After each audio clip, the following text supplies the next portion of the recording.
normally be here when I'm preaching a tough text. Not fussing, but it's just a text that nobody hardly agrees about. Nobody. If you get five preachers got different interpretations. But turn your Bibles to St. Luke 16, verses 1 through 8. But it is applicable when I see young people, because they're going to be a good part of this message. St. Luke 16, verses 1 through 8. It says, "And he said unto his disciples, There was a certain rich man which had a steward, and the same was accused unto him that he had wasted his goods. And he called him and said unto him, How is it that I hear this of thee? Give an account of thy stewardship, for thou mayest be no longer steward. Then the steward said within himself, What shall I do? For my Lord taketh away from me the stewardship. I cannot dig. I don't want to work hard. I cannot dig. To beg, I'm ashamed. I am resolved what to do, that when I am out of the stewardship, they may receive me into their houses. So he called every one of his Lord's debtors." Say that, Lord's debtors. And they're not his debtors, they're his Lord's debtors unto him. And he said, "How much owest thou unto the Lord?" And one person said, 100 measures of oil. And he said unto him, "Take thy bill and sit down quickly and write 50. So he's saying that he giving it to you on the low. Now it ain't his, but he offered it to you on the low. Then said he to another, "And how much owest thou?" And he said, 100 measures of wheat. And he said unto him, "Take thy bill and write 80." Who's going to turn down when you getting it to them on the low? If it costs $5 for gas, and all of a sudden you got the $3 gas man, guess what? You're going to buy, a lot of us going to buy from the $3 gas man. All those folks didn't show up when Zach Randolph said he was going to pay everybody's electricity bill about 4-5 years ago, and there was lines around the city, about 4,000 people thinking that Zach was going to pay their utility bill. If y'all were in line, I ain't talking bad about you. And the Lord commended the unjust steward. Take care of that little fella. Unjust steward, because he had done wisely. For the children of this world are in their generation wiser than the children of light.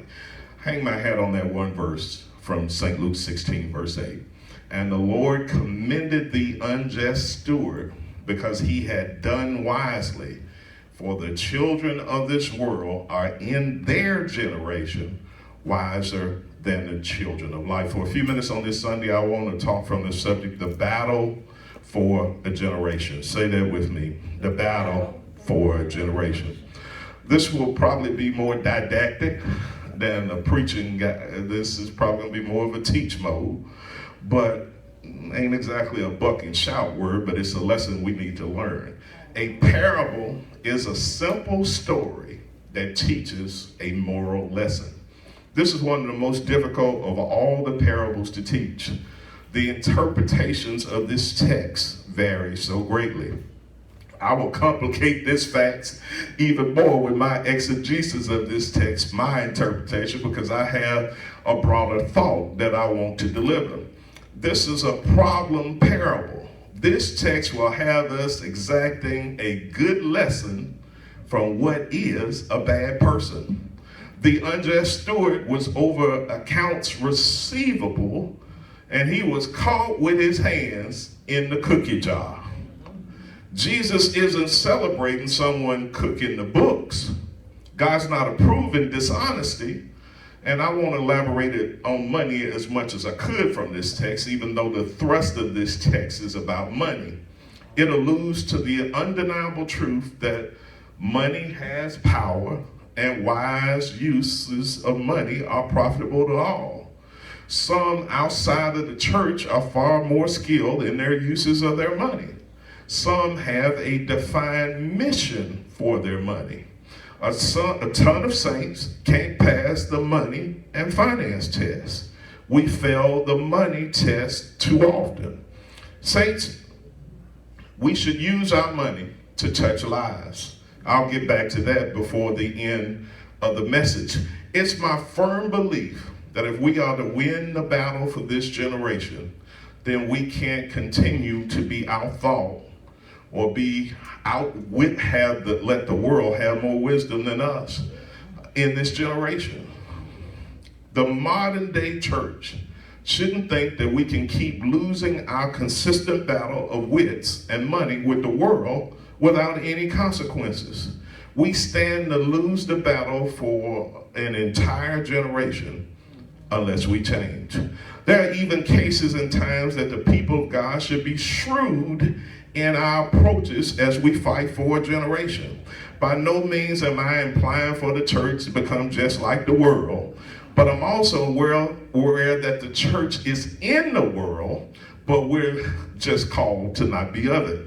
I'm not implying that we should copy those who only live for this life, when those who call the churches, those who has their church home as a goal, our goal shouldn't only be to win in this life, but we try to win in the one to come. So I'm not saying copy those in the world who only look out for their own self-interest. There are some cases where we can take a cue or two from the world. Yes, I'm boldly telling you that you can learn some from the world sometimes. We can't allow ourselves to keep losing the wisdom battle. In this parable, there are things that we as a church can learn. I did say earlier that we should be shrewd. Can I define that? Shrewd means marked by clever, discerning awareness, hard-headed acumen, common sense, to show sharp powers of judgment, to be astute, sharp-witted, intelligent, clever, canny, sagacious, perceptive, and savvy, to be given to wily and artful ways. Have you heard of someone being a shrewd operator? I do preface that I totally believe that there's a difference between shrewd and slick. There are times that shrewd can be praised, but who desires to praise slick? Everybody needs a shrewd friend or two, but who desires to have a slick one? As a matter of fact, a whole group of people are called shrewd. How many of y'all have heard the Jewish culture being called shrewd? He's a shrewd businessman. That means that he's an astute businessman. My brothers and sisters in Christ, biblical stewardship means being a caretaker of God's kingdom. Since each of us has duties as caretakers of God's kingdom, can't we employ just a tad bit more on the wisdom side? We can't always allow the world to keep outthinking us, outmaneuvering us, and outstepping God's church. I'm also promoting the idea that having street sense in the sin in God's church. Let me say it again so y'all can tell it right when they finally want to put me out. I'm also promoting the thought that having street sense in the sin in God's church. All strategic thinking doesn't come from academia, but some strategic thinking comes from experience, mother wit, and just plain old being savvy to the ways of the world. In the streets, they say gang recognized. And y'all heard it too. And excuse me for bringing such folksy language in this holy place, but some have hustled so much in the world that they have little patience for those who try to hustle them in the house of God. Those of us who've tasted the world, and I got a big old church, a big old slab of it, shouldn't be forced to forget all of the lessons that the world has given us. It's amazing how some can take a few of the skills that we learn in the world and use them for the cause of Christ. Some skills that we learn in the secular world can be used for the cause of Christ as long as they are attached to godly principles. St. Matthew 10 verse 16 from the NIV says this: Jesus tells those who he's commissioning to the gospel ministry, I am sending you out like sheep among wolves. Therefore be shrewd as snakes and innocent as doves. There's their word again. There seems to be some benefit of shrewdness even on the kingdom side. Saints, there are wolves out here who seek our destruction. So a tad bit of shrewdness, a tad bit of street sense on our part just might be to our benefit and our ultimate protection. Being prudent isn't a sin. Being wistful isn't a sin. Saints, thinking ain't a sin. Saints, being wise to the times isn't a sin. I have mentioned the men of Issachar multiple times in my messages, and here's one more mention to my totals. 1 Chronicles 12 verse 32 states, and the children of Issachar, which were men that had understanding of the times to know what Israel or the church ought to do. The heads of them were 200, and all their brethren were at their commandment. Saints, knowing the mood of the day, the tenor of the day, the vibe of the day, the flow of the day, and spotting game when you see it, doesn't make you a sinner. At the end of the day, our discernment skills have the ability to keep us out of a ton of fixes. Why would you play with fire when you already been burned by fire before? Sometimes you know what your fire is. Everybody got a different fire, but you've been burned by that fire before. Don't go near it. I told my wife about what a young lady said to me on the way to showing her father's grave. And then she said something that was so foul, I had to call mama because my hands were still shaking after she said it. And I said, no, you got to walk to your daddy's grave by yourself. I can't walk up there. So you just don't know how bold some of these folks will be. The world has indeed taught us some lessons. Haven't you learned some lessons from the world? Are some of these lessons profitable to us as kingdom citizens? I mean, should we just be so deep as church folks that you can't tell a young man something that's bit you before because you want to keep this holy image of you? Folks, we all go through stuff. Guess what? Guess what you find out once you become a preacher or a musician and everything? And women don't stop looking good. No, they don't. Preach, Pastor. Amen. You just got to know what your limit is. And you got to know what your boundaries are. And we need to transfer that to our kids. I told you so much that we're so busy watching our young ladies that we ain't watching who taking our son to the bathroom. No, you a grown man. No, you can't take that 3-year-old to the bathroom. I don't know you, dude. We ain't doing that. We ain't doing that. Lord didn't bless me with a son, but I'm sure going to protect all y'all sons that I see. The world has indeed taught us some lessons. Some of these lessons are profitable to us as kingdom citizens. I would infer that they can be. Saints, we need wisdom to be one of our strong suits. Why is wisdom so important? Proverbs 4 verse 7 states, wisdom is the principal thing. Therefore get wisdom, and with all thy getting, get an understanding. I got my amen from Brother Young right there. Jesus told of the signs coming in St. Luke chapter 21. He also told of the attacks and the evils to come in St. Luke 21. Then Jesus powerfully makes a promise to those of us who are his from the New Revised Standard Version. He said, for I will give you words and a wisdom that none of your opponents will be able to withstand or contradict. How many of y'all want that kind of wisdom that none of your haters will be able to withstand or come against? My brothers and sisters in Christ, when we are brought before kings, princes, bosses, juries, and the powers that be, God will give us words and a wisdom that none of our foes, haters, enemies, and opponents, prosecutors, will be able to withstand or contradict. Okay, now let's get back to the text. The steward in this text was dishonest. As a matter of fact, the New Living Translation even calls him a dishonest rascal. This dishonest rascal, by being wise to the ways of the world, is praised by his Lord despite his dishonesty. Are we at times so spiritually deep that we aren't any earthly good? Are we so heavenly minded that we don't appropriately handle our temporal affairs? 1 Peter 4 verses 10 and 11, as every man receiveth a gift, even so minister the same time to another as good stewards of the manifold grace of God. If any man speak, let him speak as the oracles of God. If any man minister, let him do it as the ability which God giveth, that God in all things may be glorified through Jesus Christ, to whom be praise and dominion forever and ever. None of us are equipped the same, but every man hath received the gift. We need to serve with our gifts and be good stewards of the manifold grace of God.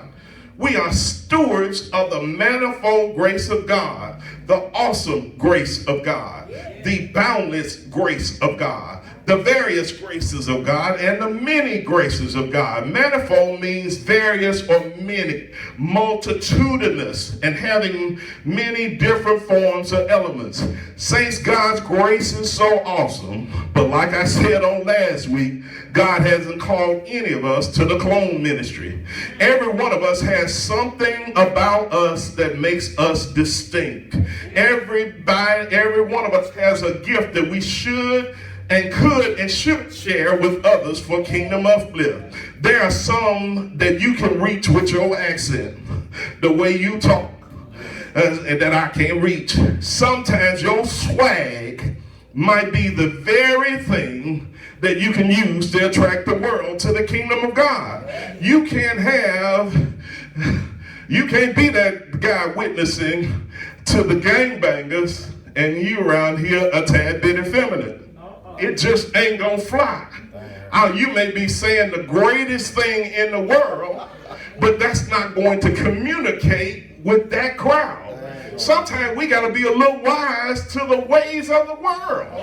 Guess what? You can say, what's up, man? It is not a sin to say what's up. Right. My uncle taught me that growing up. I walk by cats, still do that old school, brother Young. I walk by cats. I don't know what that means, but I'm about 1 million of them in. Throw their head. And why you gotta be so deep? That's why we're missing. That's why they're joining. That's why 2 weeks ago at GCT, they surrounded the church. It was about 200 Hebrew Israelites. Now, you at GCT on Sunday morning, a pretty well-attended church, but I would probably tell you, ain't 200 men in there on a Sunday. Nah. So when your church surrounded by guys in uniform and all of them swole, what you gonna do? You don't come out talking crazy. That's where we are. They're going to a different church every Sunday to challenge the pastor. Yeah, every Sunday. See, if you think you just gonna sit back and do this church thing easy, them days gone. We're in another world, another set right now. There's always somebody that we can reach. Some things that you learned in the world can be used for the sake of the kingdom. I have discovered that those of the world can be far more strategic than the church. In this text, this manager or unjust steward had charge of all of the leases for the tenants. Just imagine you staying at his apartment, and now they tell me you can stay at an apartment that don't look like nothing, and they might charge you $1,400 in Memphis. Wouldn't you rent that apartment if somebody came to you, hey man, just hit me with the $900 every month? How many would turn that down? And all the contracts of the debtors. He allowed each one to make a new agreement to benefit the debtor, but also to benefit him. He focused on the way for them to be in his debt, to make his former clients offer him hospitality. He found a way to support himself if he was fired. He knew some folk were looking out for him. He dropped the prices to curry favor with the clients. He was playing his boss and playing the clients both by making them feel obligated to him. The debtors would stand by him because it was to their benefit. Saints, by no means am I releasing any of you to become shysters in the street. But the point of this parable is that worldly men in their spirit to scheme and provide for themselves are wiser than Christians in their spirit. While you're sleeping, many are up at night scheming. By no means is that praiseworthy, but the rich man in this text does praise the far-seeing wisdom of the steward. He wasn't commending the right or the wrong of the steward's action, but he deemed how the steward kept the final goal in mind as commendable. Are we missing things that the world doesn't? He was forward thinking. He knew he was in trouble, so he put a plan forward. We're in trouble. Who in the church puts a plan forward? He saw what was coming and he acted on it. That's how we better be. I used to say in sermons, how can we be the 8-track church in the CD world? But what am I to say now that most auto manufacturers are no longer putting CD players in their new cars? Technology is increasing so rapidly. About 4 to 5 years ago, when I got my 2018 Honda Accord, I discovered that the car didn't have a CD player. I asked the salesman, what am I going to do with all my church sermons and church CDs that I own? In an instant, all of my CDs were rendered obsolete. Saints, my advice to you is to not go looking for that one Blockbuster store that's left in America. Don't go looking for Redbox, because both of them have been killed by Netflix. Do we see what's coming like the unjust steward did? Is ingenuity ours? My entire message is that if we're to win the battle for a generation, then we need to possess clarity on the road ahead. And we need to become more strategic in our efforts. We need to see what's coming down the road. We need to be wiser as it relates to our money moves. St. Luke 6:16, I know I'm putting you to sleep, but you're going to see when I'm tie this up. 9 through 13 shared some significant thought. And I say unto you, make to yourself friends of the mammon of unrighteousness, that when you fall, that you may receive you into everlasting habitations. He that is faithful in that which is least is also faithful in much. We want penthouse blessings, but we won't take care of the one-room efficiency. One more time. We want penthouse blessings, but we don't put a one-room efficiency. We won't take care of that. So you say you're going to take care of this, and you're not. He that which is faithful in which is least is also faithful in as much, and he that is unjust in the least is also unjust in much. If therefore ye have not been faithful to the unrighteous mammon, you can't handle money, who will commit to your trust true riches? And if you have not been faithful to that which is another man's, I heard LaShawn Dillon, she put out there that she cleaned and she did this. And I said one time about preachers that if you can't pick up a broom, then you don't need to pick up a mic. I remember many times before I ever got touched the mic at Temple Deliverance, I was folding chairs and sweeping and mopping and doing everything. You had to prove yourself before you stood behind this sacred place. I'm telling you that I'm bold enough to tell you that to be a good Christian nowadays, you might need to get a little dirt under your fingernails. Now, I don't have a lot of it, but you might need to get some of it. I married the one woman in the world that can fix anything in the world. Guess how I get it fixed in my house? I said this, I bet you can't do it. And to prove me wrong, she gonna work day and night. She gonna turn the knots in her head, and she gonna get it done to shut my mouth. Oh, I just said leave it alone. You just can't do it. You can't. No servant can serve two masters, for either he will hate the one and love the other, or else he will hold to the one and despise the other. You cannot serve God and mammon, or you can't serve God and money. You can't be a slave to God and a slave to money at the same time. We can't have two masters. Our God can't be that dollar bill. Even though we should use money, we can use our money to win friends, and we should use money to even win some to the kingdom. Can God trust you when a dollar's involved? Can we see that there is a kingdom use for our money?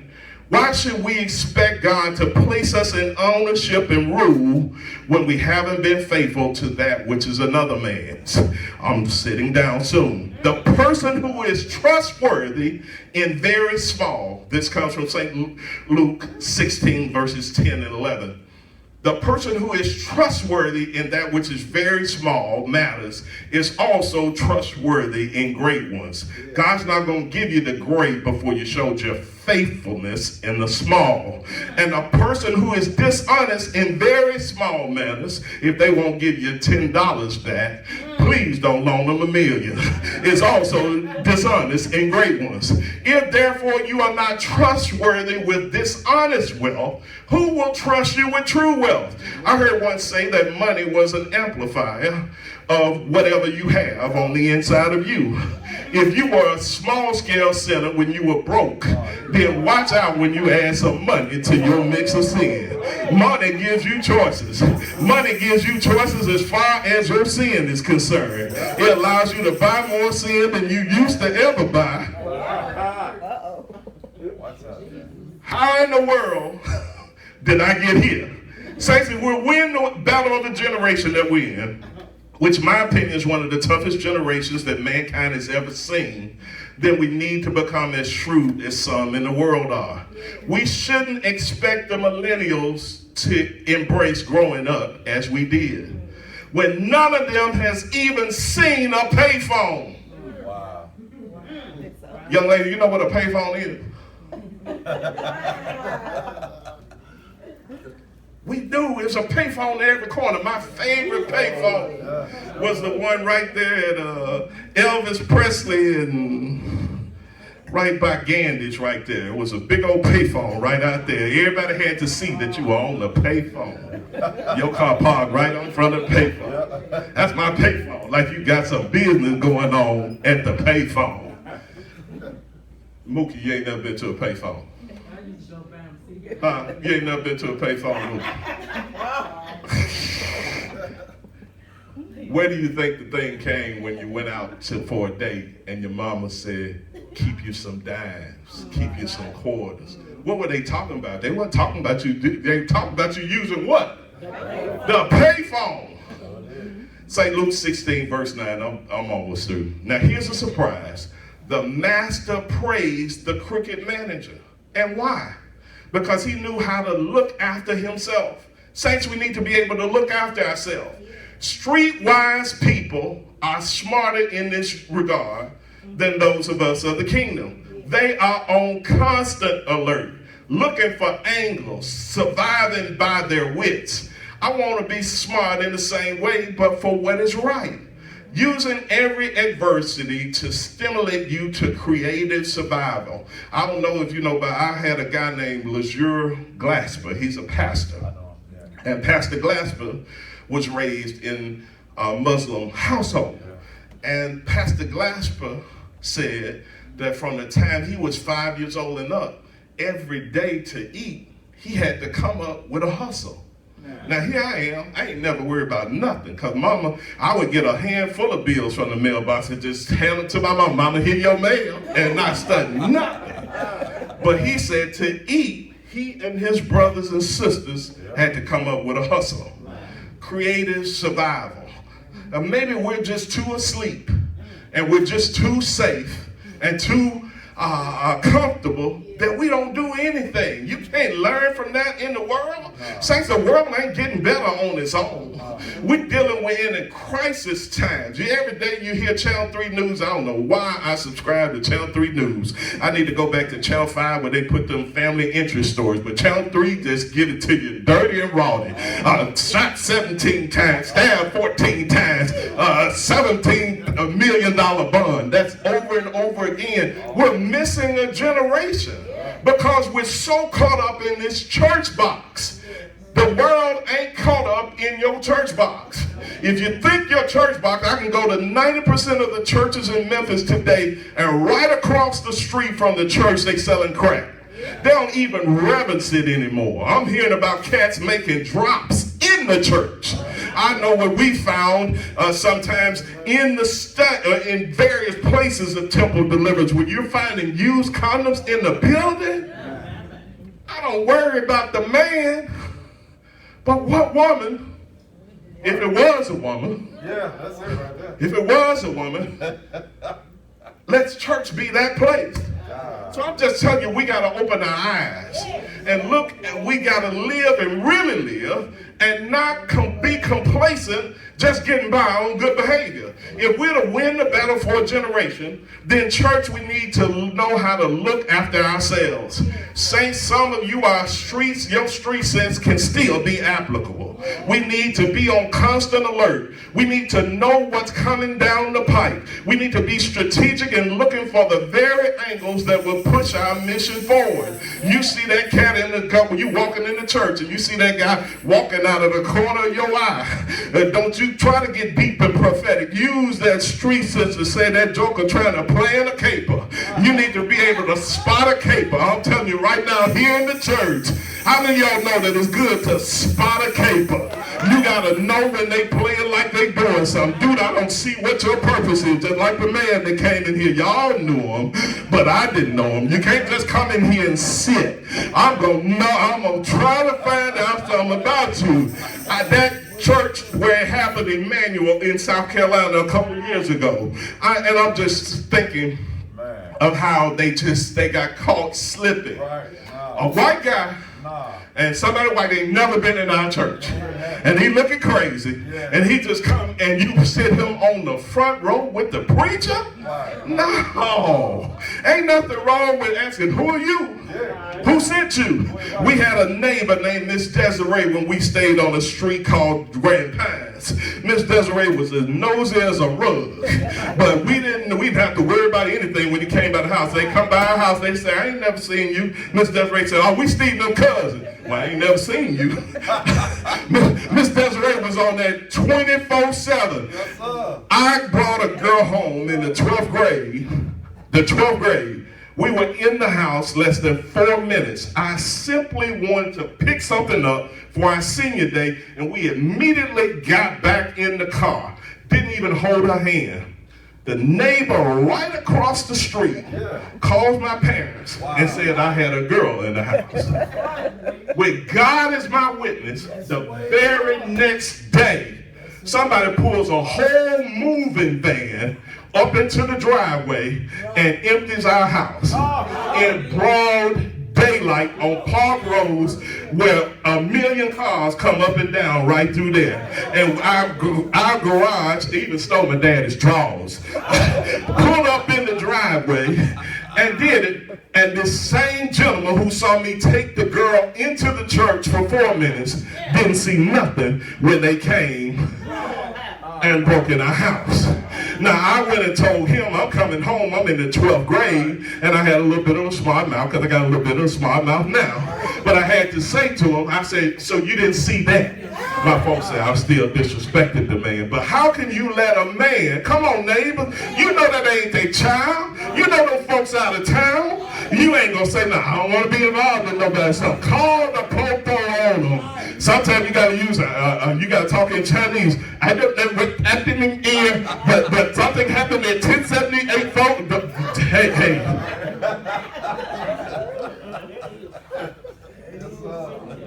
Right next door, broad daylight, they clean us out. You got to care about another man, because guess what? Deborah and I were sitting, we lived at the bottom apartment in the Greenbrook Apartments. And I remember talking to the maintenance man. This is how the cat got me. He said, man, y'all stay over in that hole? And he said, man, y'all ain't never been robbed. I said, man, we been blessed, man. Ain't nobody ever did nothing to us over there. Hobo! About a day later, Deborah's inside and Stephanie's still a baby, and they kicking the door in. And then Deborah had the foresight to say, Stephen, get the gun. I wasn't even at the house. She in the house by herself. That's how she scared those folks off. But the same people that run a lot of these places, guess who the lead caper puller? Yeah. So sometimes you can tell off on yourself. I shouldn't have answered the question. And I don't know how we got there, but I'm just trying to, we need to survive by our wits. Everything in life ain't pretty. The church as an organization and an organism has been much too prim and proper in the last 20 years. If we're to win the battle for a generation, then we need to get our hands dirty. Saints, we are so good at giving our PG church testimonies that none of us shares the rated R experiences that we've experienced in these streets. My brothers and sisters in Christ, if you've even been told, if you told your real testimony, folks would be running out of this building. I got my PG testimony. I thank the Lord that he saved me and delivered me and everything else. But if I told you the street, if I told you the pistol size, if I told you this and told you that, y'all run on out of here.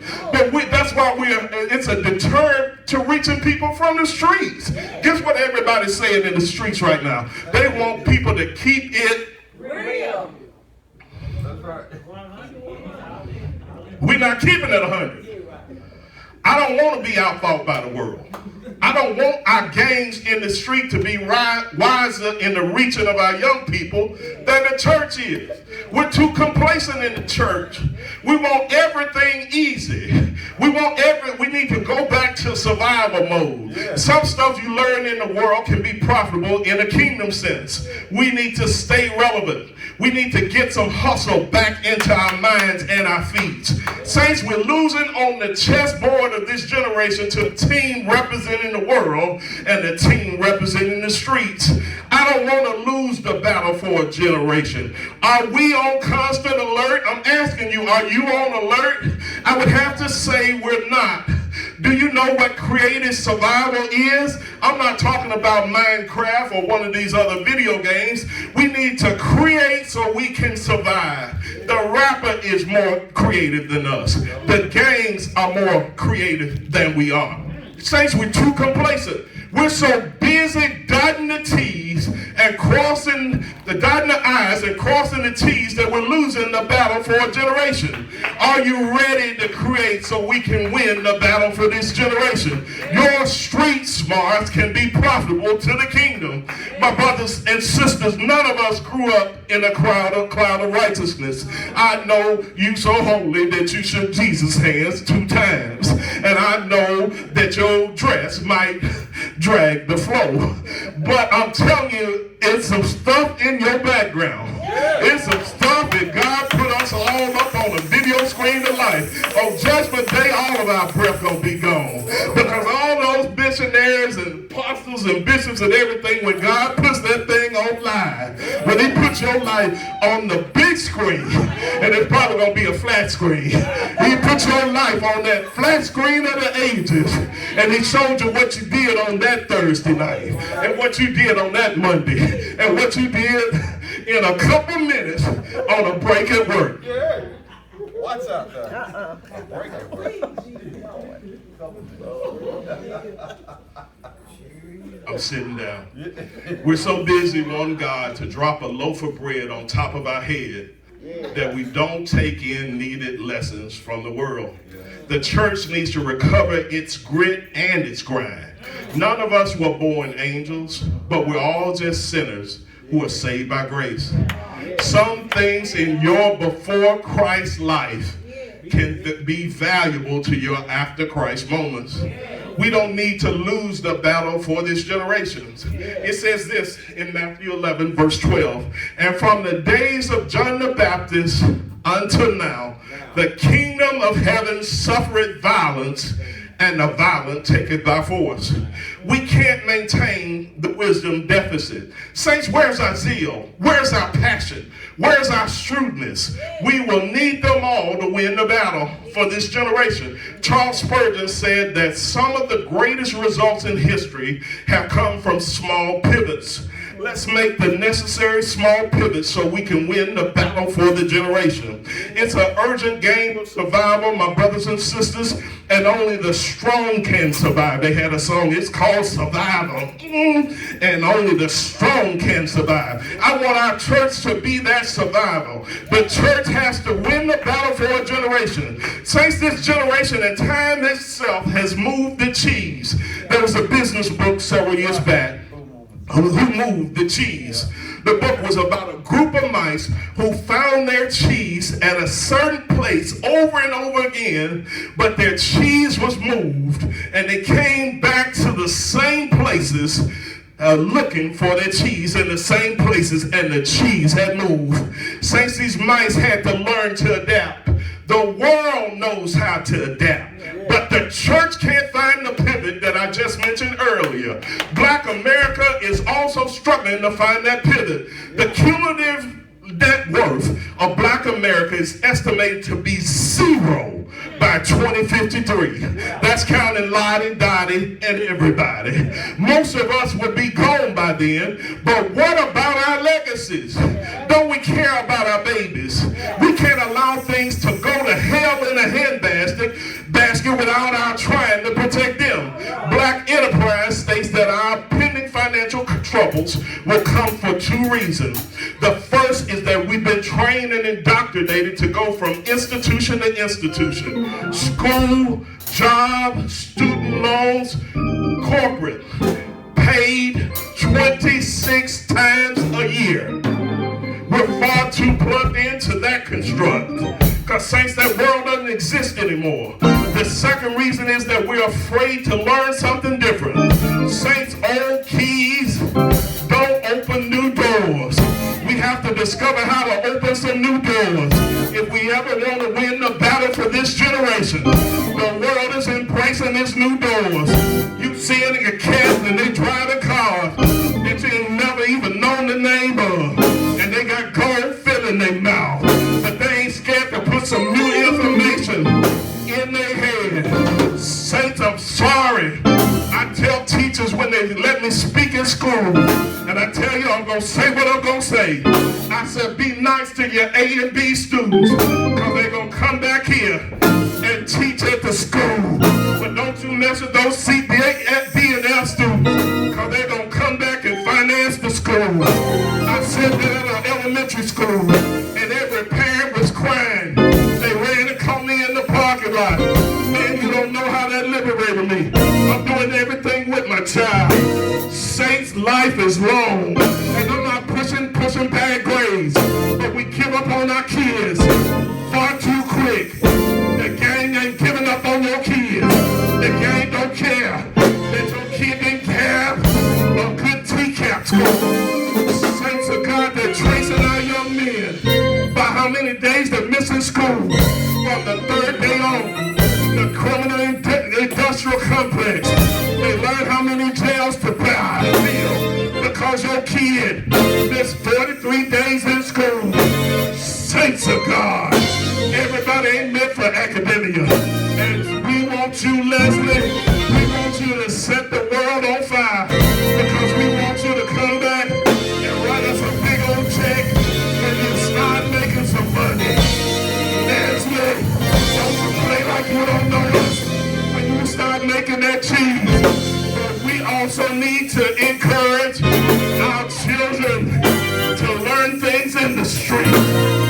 Fixing that air conditioner. Our air went out a week or 2 ago, and I called my brother-in-law, and he gonna always be critical. My wife's baby brother. He told me, he said, man, dude charging you too much. I said, man, he charging me too much, but that question is when we got air, when it's 103 degrees, and he can fix it right now. Guess what? I'm gonna pay too much because another day with this woman talking about how hot it is, she gonna kill me, or I'm gonna kill her. We better stop. I paid that man right on the spot. He made $300 from us, and I ain't trying to put our business out, but we were just one of his 10 appointments for the day.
collection booth with him while he's trying to solve his grandma's bill. He said he got mad and the spirit of indignation rose up in him. He said, man, you're going to have to take that bill up with my grandmama. She's over at Southwoods Cemetery. My name ain't on nothing. Saints of God. What's wrong? Let's stop letting folks punk us. Let's stop letting folks use us. Let's stop letting folks keep us down. Saints of God. I went down to Tri-State Bank on a Monday morning about 10 years ago, and I saw folks walking with canes, folks walking with walkers, folks with their legs about this big. And guess what they were doing on a Monday morning? All these old folks was bringing up money to Tri-State Bank that had been taken up at the church on Sunday. Saints of God, we got enough money coming in, and we better start spending it right. We need to be wiser in our use of money. We shouldn't have 2 black hospitals in the whole United States. If we don't like how the man is treating us, the Baptist boys should get with the Kojic boys and get with the Methodist boys and get with the non-D. And we need to put all our money together and start our own hospital. We're beggars when we got power. The Bible says the wealth of the wicked is laid up for the just. I'm telling you on today, we're not gonna lose this battle for a generation. I know some gonna grade me because I didn't go to Harvard and I couldn't go to Yale. But guess what? I was smart enough to go. But I did know these streets, and every now and then, knowing these streets can be profitable. Saints of God. They don't want to hear a preacher, but they're hearing the Crips, they're hearing the Bloods, they're hearing the GDs. Everybody in Memphis knows who's the head of the GDs, but nobody knows who the preacher is right in their own neighborhood. When you come up to me selling candy at the gas station and saying that you're raising money for your church. You raising money for your church. So it's just natural for me to say what church you go to. What's your pastor's name? She said his name is...